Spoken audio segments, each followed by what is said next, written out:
Pasukan Rusia kembali merebut satu wilayah strategis Ukraina tanggal 4 Mei tahun 2024.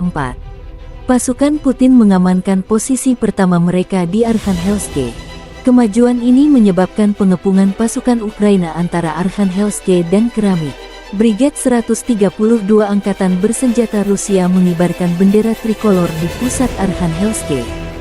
Beredar rekaman video pasukan Rusia menggempur personel Ukraina yang sementara mundur dari Arkhangelsk. Berikut 18 pemukiman direbut Rusia selama 2024, Vesele, Krohmalne, Tabaivka, Pobeda, Sheverne, Stepov, Tonenke, Berdichi, Neveleske, Mirne, Pervomaiske, Bohdanivka, Novoahmutivka, Semenivka, Solovyov, Novokalinov, Keramik, dan Arkhangelsk. Juga 5 kota kecil Plastokino, Orlivka, Ivanivske, Novomihailovka, Ocheretine, dan 1 kota besar Avdiivka direbut Rusia dari Ukraina selama 2024.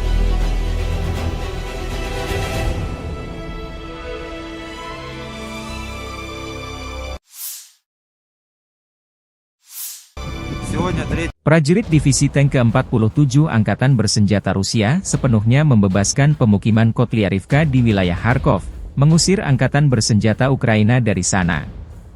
Jatuhnya Kotlyarivka dari Ukraina berarti Rusia sebuah kerugian besar bagi pasukan Volodymyr Zelensky.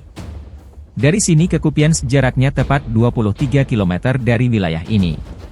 Dengan jatuhnya Kotlyarivka total 19 pemukiman dikuasai Rusia masing-masing Vesele, Krohmalne, Tabaivka, Pobeda, Sheverne, Stepove, Tonenke, Berdichi, Neveleske, Mirne, Pervomaiske, Bohdanivka, Novoahmutivka, Semenivka, Solovyov, Novokalinov, Keramik, Arkhangelsk, Kotlyarivka.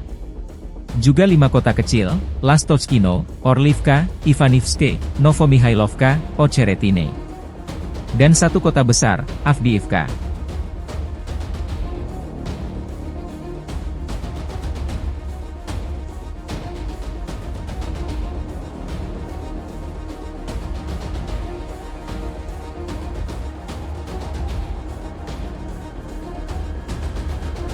Dua negara Indonesia dan Arab Saudi membujuk negara-negara Uni Eropa, UE, untuk menghentikan penyitaan aset Rusia.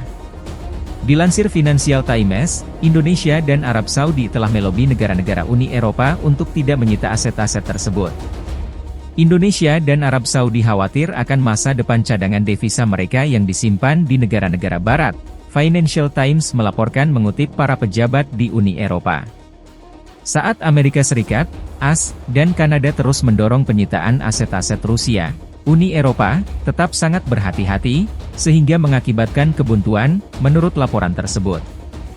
Penyitaan aset-aset Rusia dapat memicu gelombang klaim reparasi yang berasal dari perselisihan yang sudah berlangsung lama, seperti perselisihan terhadap Jerman setelah 2 Perang Dunia, serta klaim negara-negara bekas jajahan terhadap negara-negara imperialis, tambah laporan Financial Times, mengutip para pejabat Uni Eropa. Peralihan dari pembekuan aset, penyitaan, hingga pembuangannya, dapat membawa risiko, melanggar tatanan internasional yang ingin Anda lindungi, papar Presiden Bank Sentral Eropa Christine Lagarde. Meskipun Ukraina bersikeras menyita seluruh aset Rusia, para pejabat G7 secara pribadi menyatakan langkah tersebut tidak lagi dipertimbangkan.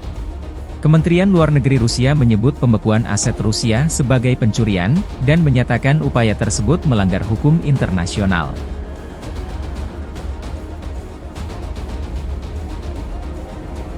Download Tribun X sekarang, menghadirkan lokal menjadi Indonesia.